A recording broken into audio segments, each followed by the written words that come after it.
respond is something that's a work in progress. My time has expired. Thank you. Sir King. First, I should say that your having been an advisor before now, I consider a qualification as opposed to the last witness. The fact that you've been involved in the inner workings, you know what the problems are. Your record is really impressive, and I want to acknowledge that. Going back to your enlistment, and anyone that was at Fallujah deserves our respect and thanks. I intend to. King, would you pull the microphone? I'm sorry. I can't believe I want to hear more of you. That's a first. I hope that gets into the record. I'm going to support your nomination because you strike me as a straightforward guy who's going to do his best, and I think you have your work cut out for you. The department thus far has not been forthcoming, has not been responsive. And Senator Blumenthal sort of went down the list. And I hope that the way you're going to approach this is, hey, this is our board of directors up there. We better listen to them and we better give them the facts. And is that your approach, that you view your job as conveying to us the factual information about the conduct of the department and the positions of the department and the intentions of the department? Is that a fair description of your job description? It's a fair description, and it's unfortunate that the chairman just stepped out. But to the same point, Senator, I'm very conscious of the fact that I will not make everyone in this room happy, but the necessary part of this role in particular is that we have the discussions, we convey the information, and if where we disagree, we have that disagreement, and it's an open discussion. Well, I have no problem with being unhappy with the content. What makes me unhappy is when my questions aren't answered and I don't get the information. We can differ over the policies, but the important thing is that we have the information. A perfect example is this reorganization. I don't understand why this has to be treated as a national security matter with non-disclosure agreements and not informing the committee. A major reorganization that involves the firing of 80,000 people is of concern to this committee. And I think we ought to have an open dialogue with the department about how it's being approached. What's the plan? Who's going to be making the decisions? What's the timeline? To me, it undermines our confidence when we don't get the information. Another example is the contracts. We started looking for those contracts when the Secretary announced 585 contracts canceled. I think it was on March 4th.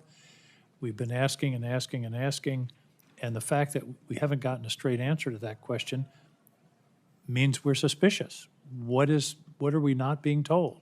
What's in those contracts that the Secretary doesn't want us to know about? And so you can go a long way, and I hope you'll really be strong and say, look, this is in the interest of you, Mr. Secretary, and the department to rebuild the confidence of the committee. This is a generally bipartisan committee, all committed to veterans. And I think you're in an excellent position. You have a great record to be a really valuable interface between us and the department, but you have your work cut out for you. Well, Senator, thank you. First of all, thank you for your personal comments. I appreciate those. I can tell you, for your questions in particular on contracts, Senator, that the Secretary did come back to me and he expressed frustration about the fact that we haven't provided you that information, and he wanted to be able to have that open discussion because at the heart of it, and I do believe this, Senator, and I wouldn't be here if I didn't, the Secretary does want to get resources directly to veterans. And the effort that he is leading, which is a humongous challenge, I think everyone here would acknowledge, is a large undertaking with many challenges. And part of those challenges, particularly when it comes to personnel and when it comes to contracts, there's very extensive deliberations involved in that make it very challenging when you're in the middle of those deliberations, to include court involvement as well, sir. So the challenge has been getting organized in a way where we can provide you that information, it not be deliberative, and it actually represent the policies of both the secretary and the administration. Well, there's a tension between preliminary and pre-decisional and final, and you don't get any input. And there's some space in between there where we should be engaged. And it doesn't have to be the earliest part of the discussion, but it may be before the final decisions are made and we're presented with a fait accompli. My problem is that there's a wise old man once said, "What you do speaks so loudly, I can't hear what you say."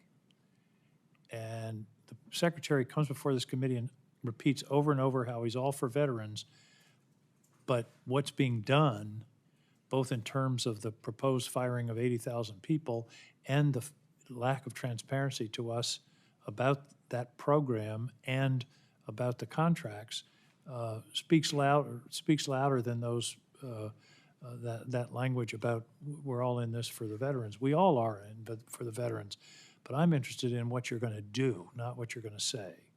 Thank you, Mr. Chairman. Thank you, sir. Thank you, Mr. Chairman. Welcome, Mr. Bergen. I will start with the fitness to serve initial questions that I asked of Ms. Mason.